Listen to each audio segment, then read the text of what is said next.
Today, gawa naman tayo ng kanunigo. Basically, para lang naman siyang braso de Mercedes pero nakapan, hindi siya iro-roll. So, para maiba naman, ay gumawa ako ng chocolate flavor. Apakasarap.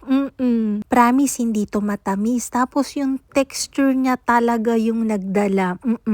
Nagme-melt sa mouth. Kaya tara, i-bake na natin. Meron ako ditong size 10 na bun pan. Okay lang kung wala kayong ganito, pwede rin siyang i-bake sa mga round pan. Around 9 inches, pwede rin sa 8. Gumawa muna ako ng caramel. So dito sa isang saucepan, naglagay ako ng 100 grams ng white sugar. Nilagyan ko yan ng 50 grams ng water, pinabayaan kong mag-boil, hindi ko siya hinahalo. Tapos, kapag nag-start na siyang mag-caramelize, tsaka ko lang siya hahaluin, yan, iintayin natin na lumabnaw siya and yung nakikreate niyang bubbles ay maliliit na instead dun sa malalaki. Sinaling ko na yan dito sa pan and then kinakalat ko talaga siya.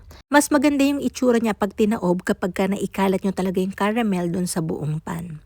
Then, set aside natin yan. Dito naman sa isang mixer, naglagay ako ng 500 grams ng egg whites. Yung 500 grams yun, equivalent yun ng 12 to 13 pieces ng large egg. Then, nilagyan ko yan ng 180 grams ng sugar and 1 teaspoon ng cream of tartar. Sinalang ko na yun sa mixer, then papabayaan natin siya sa mga speed settings number 6 for 2 to 3 minutes. Then, tsaka ako tataasan yung speed settings hanggang sa max, sa 10. Papabayaan lang natin to mag-mix hanggang maabot niya yung stiff peak. Baka sabihin nyo, chef, napanood namin yung braso de Mercedes mo. Sabi mo, medium stiff peak lang. Magkaiba kasi yun. Remember na mas kailangan natin ng soft na texture kapag i-roll natin yung braso de Mercedes. So after mixing, hinalo ko yan ng spatula para mag-soften yung texture ng ating egg whites. Hinalo ko yan para mawala na yung buo-buo. Para pag sinif natin yung 30 grams ng cocoa, mas madali natin siyang ma-incorporate. Okay? So, ginamitan ko lang ng spatula yung paghahalo natin ng cocoa powder para hindi natin siya ma-overmix.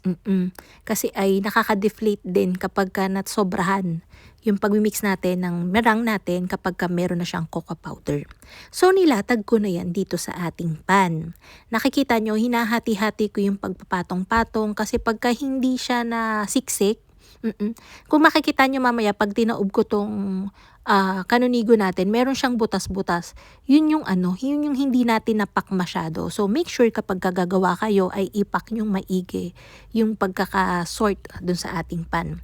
Binake ko yan sa preheated oven, 150 degrees Celsius for 50 to 55 minutes. Right after baking, hindi ko yan tinanggal muna. Oo nga pala, binake natin yan sa may bain-marie. Yung tubig dun sa water bath ay kailangan halos half nung taas nung baking pan nyo. So, yun. After baking, kinalas ko yung sides niya para mas madali natin siyang matatanggal. Then, ayun, tinaob ko na siya. O, diba ang perfect? Remember lang na lahat ng ibibake nyo na may caramel sa ilalim ay kailangan ng water bath pag binibake. Dito naman tayo sa paggawa ng ating custard, yung sauce ng ating kanunigo. Kailangan natin ng 150 grams ng Van Noten Professional White Chocolate Compound. So, nag-measure lang ako niyan.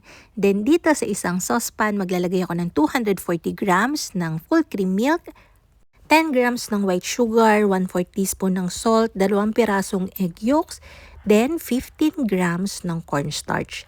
Hinalo ko muna yon, then nag-combine na siya, binuksan ko yung apoy sa medium-low. Diretso yung halo hanggang sa lumapot yung mixture. Actually, hindi lang siya basta malapot. Intayin nyo na yung mixture nyo ay maging smooth and ganito ka-glossy bago nyo tigilan yung pagluluto. After na maging ganyan yung texture ng niluluto nyo, patayin nyo na yung apoy, ilagay nyo yung 1 tablespoon ng butter and yung chinap natin kaninang 150 grams ng Van Houten Professional White Chocolate Compound. Then, lagyan din natin yan ng vanilla extract, 1 teaspoon lang para mas mag-pop yung flavor ng vanilla. Hinalo ko lang yung custard sauce natin, hindi na natin kailangan tong palamigin. Pwede nyo na kagad siyang ilagay dun sa ibabaw ng cake kapag ka natunaw na yung white chocolate natin. Yung init ng mixture natin, yun ay magtutunaw sa chocolate. Diba? Promise, ang sarap nito, kaya itry nyo na mga katinapay. So yun lang, thank you, bye-bye!